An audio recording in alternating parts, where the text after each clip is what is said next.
Tenis klub iz Slovenske Bistrice v soboto 11. maja slavnostno akademijo obeležil 40 let delovanja kluba, ki trenutno šteje 300 članov in članic. Njegovi začetki z uradno registracijo segajo v leto 1984, natančneje 7. maja tega olimpijskega leta.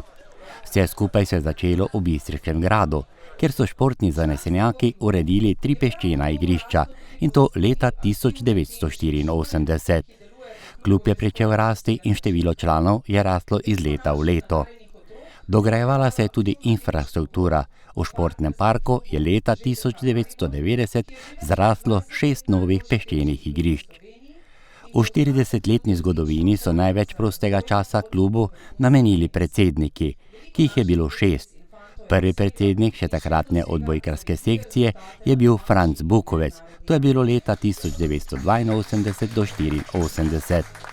Slavko Jemenšek je bil predsednik 16 let, od leta 1984 do leta 2000. Za njim je predsedniško nalogo prevzel Slavko Jurak. Mirko Cvahte je bil prvi mož kluba 2 leti in to od leta 2004 do leta 2006. Vse do leta 2023 pa je dolgi 17 let klub vodil kot predsednik Jože Javornik. Od leta 2023 naprej pa klub vodi Boris Čelan.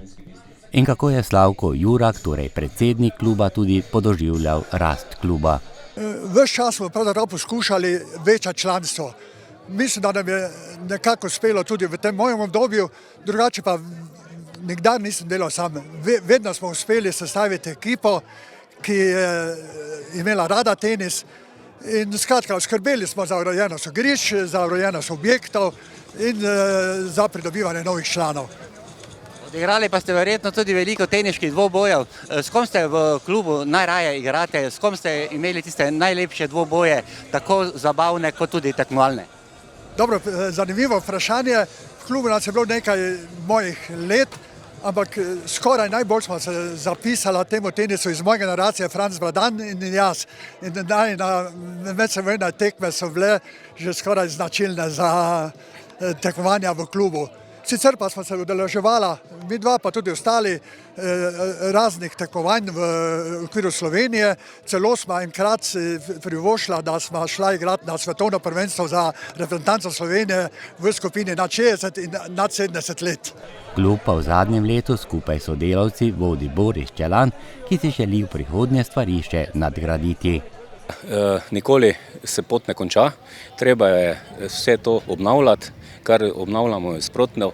Imamo pa tudi idejo za posodobitev razsvetljave, ki je dotrajana, mogoče malo tudi ne več tako učinkovita. Radi bi posodobili oziroma obnovili sanitarije in klubske prostore. Najbolj pa bi nas veselilo, če bi lahko dobili novo teniško dvorano. Ta dvorana je že res dotrajana, tudi včasih neprimerna za igro, tako da če bi se nam to nekoč uresničila tale želja, bi bilo pa idealno. Svojo uspešno tekmovalno pot pa je v Sloveniji Bistriškem klubu pri 7 letih začel Anže Kapun, in to leta 1992. Res je, da sem začel v Bistrici, ampak sem kasneje pot nadaljeval na železničarskem teniškem klubu v Mariboru, ker sem v bistvu od 10. 11. leta naprej treniral kot igralec ŽTK Maribora, ampak vedno ostajam s srcem pri Bistriškem teniškem klubu.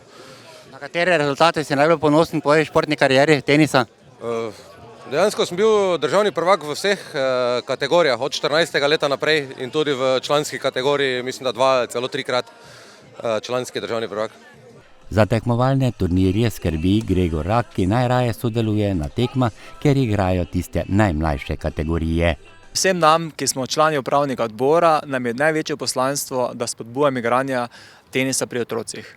Vsi vemo, da nekateri otroci nimajo enake možnosti, predvsem igranje tenisa. Vemo, da prihajajo iz različnih socialnih okoljih, zato je klub prvenstveno omogoča brezplačne tečaje za tenis, da te otroke čim prej naučimo igrati tenis, jih navdušujemo in da potem računamo, da v kasnejših letih se bodo vrnili k nam kot člani kluba in da bodo igrali tenis še naprej.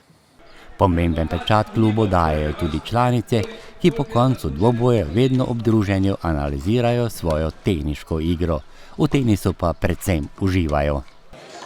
Tenis lahko igramo vse generacije, nikoli ni prepozno, tudi če smo starejši, lahko igramo tenis in se naučimo tenisa. Super igra je, vedno je zanimivo. Ste ponosni na zgodovino kluba?